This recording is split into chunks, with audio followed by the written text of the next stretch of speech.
Fala galera do canal do Pro Futebol, tudo bem com vocês?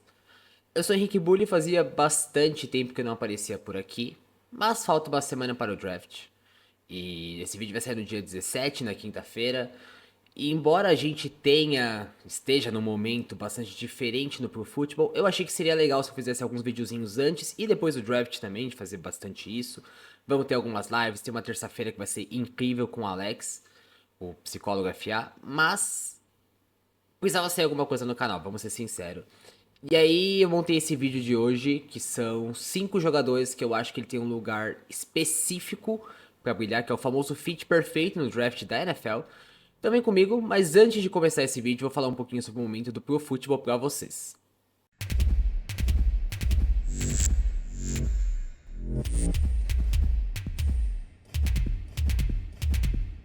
Galera, se você tá vendo esse vídeo, você provavelmente sabe o que aconteceu com o Pro Football, né?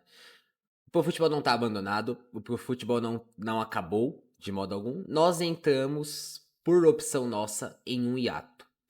No site apenas. As redes sociais, vocês podem ver que elas continuam ativas e eu e o Davis continuamos produzindo conteúdo, cada um com a sua outra obrigação, cada um da sua forma, mas continuamos trabalhando bastante e nos falando bastante. Qual que é a questão aqui? Nada diferente do que você já leu no comunicado no site ou no Instagram. Estamos passando por um momento de intensas mudanças no Pro Football. Chegamos a uma conclusão já há bastante tempo, que não ia adiantar a gente produzir conteúdo da forma que a gente produziu ao longo de todos esses anos, sendo que a forma de consumo de conteúdo mudou bastante. Então a gente decidiu dar essa pausa pra gente sentar, pra gente estudar, pra gente reavaliar tudo que vai acontecer. Mas o Pro Futebol vai voltar também como site, tá bom? Isso está definido. Vamos voltar em julho. Temos projetos, o site vai mudar um pouquinho também na época, o tipo de conteúdo em texto que vai sair vai mudar também. Nossa ideia, gostamos bastante do que planejamos, temos outras ideias também que vão depender de outros fatores, mas o Pro Futebol não acabou, o Pro Futebol não está abandonado. Foi uma pausa pensada, planejada, não à toa ela veio logo depois do final da cobertura do Super Bowl, né? Tipo, passou o Super Bowl, teve um monte de coisa, e depois a gente decidiu por isso. Tá, então tá tudo bem, é planejado, mas o canal do YouTube, na teoria, ele não deveria ter parado. Mas aí aconteceu bastante coisa também por fora que não envolvia tanto pro futebol que nos forçou a isso. Estamos de volta agora e esperamos manter ele sempre na ativa, tudo bem? Agora vamos para o tema do vídeo. Vamos lá, esse vídeo ele não tem ordem, tá? Então talvez seja um jogador da escolha número, sei lá, uma de top 10, depois venha uma do final da primeira rodada, depois uma da metade. Não sei. Escrevi pensando nos fits e depois fui preenchendo à medida que eu achava que o fit fazia mais sentido. O primeiro e pra mim o principal da primeira rodada é o do Mike Green, Edge de Marshall, no Atlanta Falcons. E aqui é bem simples. Pausa esse vídeo agora e pensa comigo qual foi a última boa temporada que você viu de um Edge do Atlanta Falcons. Pausa agora, tá beleza? Vou considerar que você pausou e você fez esse pensamento. Provavelmente vai ser a temporada de 2016 do Vic Beasley. Ótima temporada. Vic Beasley foi escolha de top 10 de Atlanta em 2015. Segunda temporada dele em 2016 ele foi muito dominante defensivamente. E desde então ele morreu.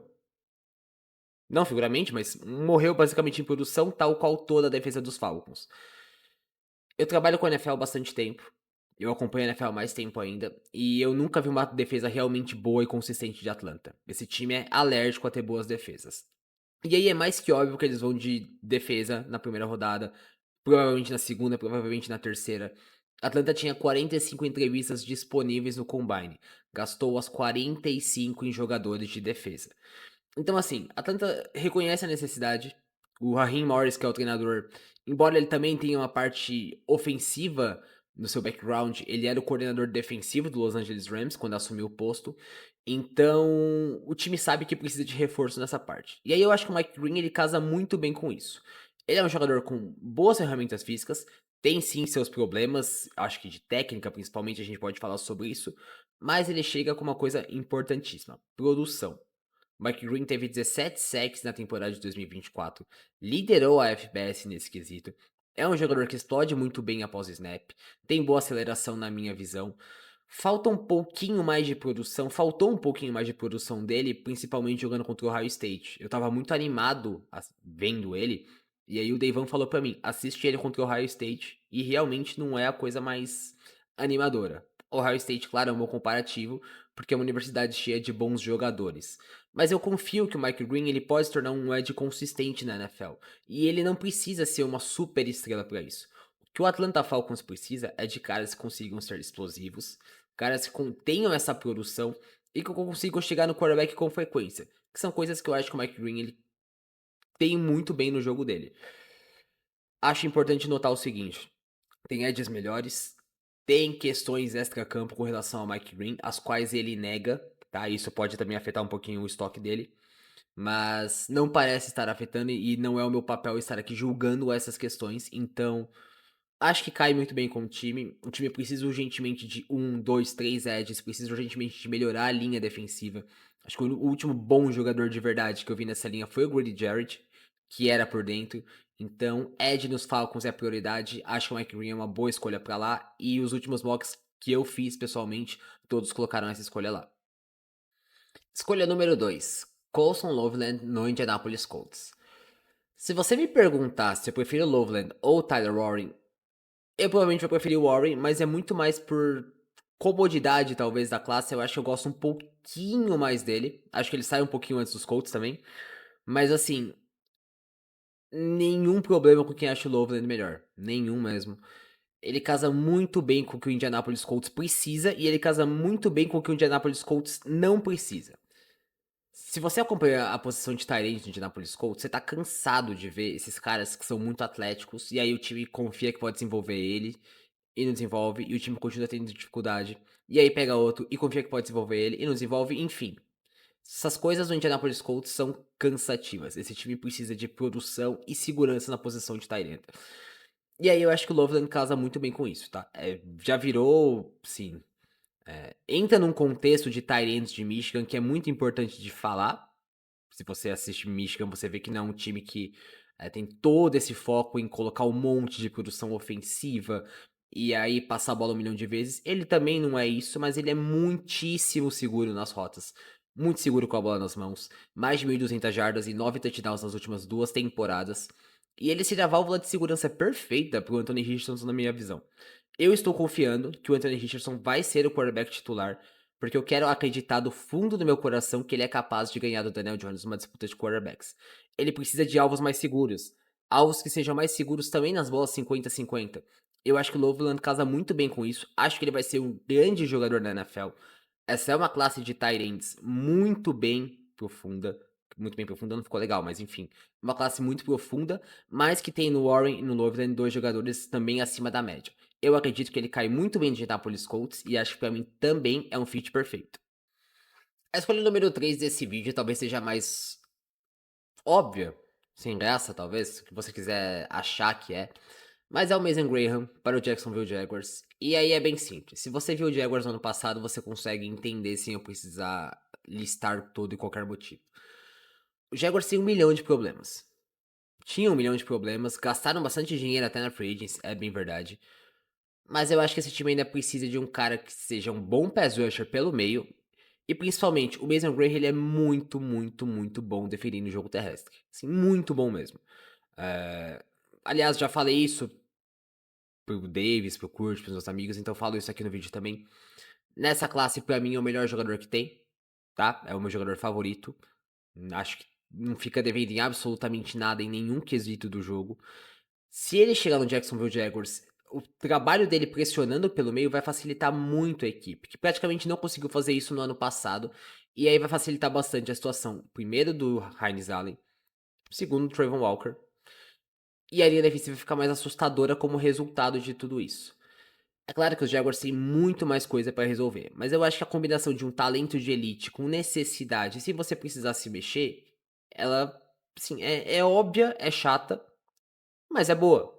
Eu não acredito que os Patriots na 4 vão pegar ele e não vejo motivo pros Giants na 3 fazerem isso. Também não acho que os Patriots estariam dispostos a descer no draft. Ou melhor, não acho que nenhum time subiria para 4 para buscar isso. Acho que os Patriots não teriam um pacote suficiente. E os Patriots eu acredito que eles vão sim de offensive tackle, tá? Então o Graham sobe ali, é um jogador de elite, é uma escolha segura, vai ajudar bastante o time por tudo que o time se propõe a fazer. É isso, eu acho que é uma escolha chata, óbvia, mas cai muito bem para os Jaguars. e a franquia vai ter uma excelente peça defensiva para acelerar esse processo de reconstrução com o Liam Cohen. Se vale a pena falar uma coisa, é que tanto James Gladstone, que é o novo general manager, vem dos Rams, então ele entende a necessidade de você ter isso, tá? Vale lembrar, claro, que os Rams investiram no Brandon Fiske, os Rams obviamente tinham o Aaron Donald, mas o Liam Cohen, que estava em Tampa Bay, também viu o time investir no Khalid Akense recentemente. Então, sabem da importância que se criou na NFL nos últimos anos, não sei precisar quanto tempo, de se ter um cara que pode pressionar de forma consistente pelo meio. Não acho que Eric Armstead seja alguma coisa na NFL nesse momento. Não acho que Devon Hamilton seja alguma coisa na NFL nesse momento. São dois caras que ficaram devendo bastante em termos de produção individual. Acho que o Mason Graham chega para dominar a posição. E aí, como os Jaguars vão desenhar a rotação da linha defensiva, você decide depois. A quarta escolha, pra mim, ela deveria ser óbvia, tá? Mas eu não sei se a franquia casa tanto com essa filosofia. T-Mac, Tetairoa McMillan no Los Angeles Chargers. Aí eu tô contando também que ele vai cair um pouquinho na primeira rodada. Não consigo entender o porquê dessa queda, baseado em tudo que a gente viu nele jogando em Arizona. Mas é o que está se desenhando. McMillan é um cara, pra mim, bastante completo mesmo. Entendo a questão de preocupação com drops dele, realmente é uma coisa a se observar, mas assim, a forma com que ele se movimenta, pro tamanho que ele tem, pra mim é impressionante. Realmente impressionante. Gosto de como ele corre as rotas, gosto do entendimento dele do jogo, gosto de como ele ocupa espaço nas zonas. Não acredito que ele seja um cara que seja limitado pela velocidade dele. Não consigo ver isso no jogo dele. Acho que a tape dá uma esperança maior do que os números que ele correu nas 40 jardas. E principalmente, ele é um cara mais alto pra posição, mas ele não é um cara que vive, ou melhor, que viveu no college de ganhar aquelas bolas contestadas. Ele não é um prospecto do nível do N'Keal Harry, sabe? Não é um cara que tinha essa dominância física no college em relação aos outros jogadores, e quando chegou na NFL, quando você não tem essa dominância, isso aí se tornou um problema. O Macmillan não é esse cara, se movimenta muito bem, tem tamanho, pra mim, sim, com um pouquinho de distância até, é o recebedor número 1 da classe, do 2 pra mim é o Luther Burden, e o Matthew Golden pra mim eu não consigo ver futebol americano nele, sendo bem sincero. Mas também não é o ponto disso. A questão é que os Chargers precisam de um recebedor desse jeito. Ah, mas draftaram o Quentin Johnston. Ruim. Ah, mas o Jalen Reagor tá lá. Ruim. Ah, mas o Led McConkey. Bom. Muito bom. Mas são perfis completamente diferentes. O Led McConkey ele não pode carregar sozinho esse grupo de recebedores. Ele não pode carregar sozinho esse grupo de recebedores. Os Chargers precisam de mais. Os Chargers têm um quarterback de altíssimo nível no elenco. E os Chargers armaram muito bem a sua fórmula ofensiva. Tiveram uma excelente defesa, principalmente na primeira metade da temporada passada. Mas eu acho que esse elenco ofensivo, de modo geral, precisa de mais peças ainda, tá? E aí, pra mim, o Macmillan caindo pra 22 deveria ser aquela escolha que não dá nem pra pensar. Baseado na necessidade do time, baseado no que ele apresenta. Seria um bom complemento pro McConkey, e eu acho que os dois teriam, sim, a chance de formar uma belíssima dupla na NFL, dando ao Justin Herbert a chance de competir de verdade com Patrick Mahomes. Por fim, eu vou jogar regulamento debaixo do braço, porque eu não sou besta. E vou colocar o Kelvin Banks nos Texans. O offensive tackle pra mim é assim, necessidade de 1, 2, 3 nos Texans. E aí se eles colocaram ele de guard também, não estou incomodado. O Kelvin Banks pra mim é um bom jogador, tá? Atleticamente falando, bastante interessante, se move muito bem pro tamanho que tem alguns problemas sim no game film dele. Mas aí você vê ele falando, você vê que é um cara completamente dedicado, que entende quais são esses problemas, sim, se esforça pra melhorar. Se vai melhorar ou não, eu não sei, mas eu acho que você ter essa consciência, esse caráter é sempre um ponto positivo. Aí, regulamento debaixo do braço. É bem simples. Os Texans trocaram o Laramie Tunsil, tá? O Tunsil agora tá nos Commanders. Os Texans tiveram uma das piores linhas ofensivas da NFL em 2024. Demitiram o treinador da linha ofensiva, demitiram o coordenador ofensivo, e eu acho que isso também pode tornar a vida do Stroud mais fácil, baseado no que eles querem fazer em relação às proteções.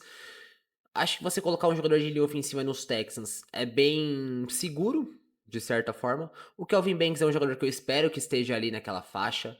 Pelo tamanho, pela experiência dele como titular, não acho que ele sofreria tanto numa transição para a liga. Seria o tipo de jogador que instantaneamente faria a linha ofensiva dos Texans melhor. Repito, tem alguns problemas no jogo dele que ele mesmo sabe, que é fácil de perceber, mas eu consigo entender que existe um futuro pra ele na NFL. Então por isso eu fico com essa escolha. Amigos, eu vou ficando por aqui nesse vídeo. Ele foi talvez mais curto que o normal. Seria basicamente um texto no ProFootball, né? Milhões de listas que a gente fez lá. Mas acho que também ficou legal de fazer esse vídeo explicando um pouquinho das ideias, desenvolvendo um pouquinho mais as ideias também em uma ou outra escolha. Antes de encerrar esse vídeo, eu queria deixar a recomendação sempre. Quando a gente tá falando de draft no Brasil, ninguém entende mais que os meninos do On The Clock. O Davis e o Felipe já soltaram um guia desse ano, mais um trabalho fantástico deles. Recomendo que vocês procurem nas redes sociais, que acessem, que comprem o guia do On The Clock, porque é um trabalho, assim, excelente.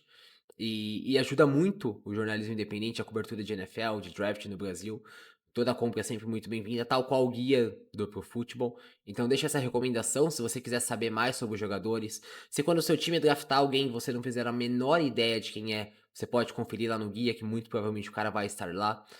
No mais, eu deixo aqui um grande beijo, um grande abraço pra vocês. Continue se inscrevendo no canal, deixem o like, por favor, para atingir mais gente. Um grande beijo, grande abraço, sigam os Pro Football nas redes sociais e até mais.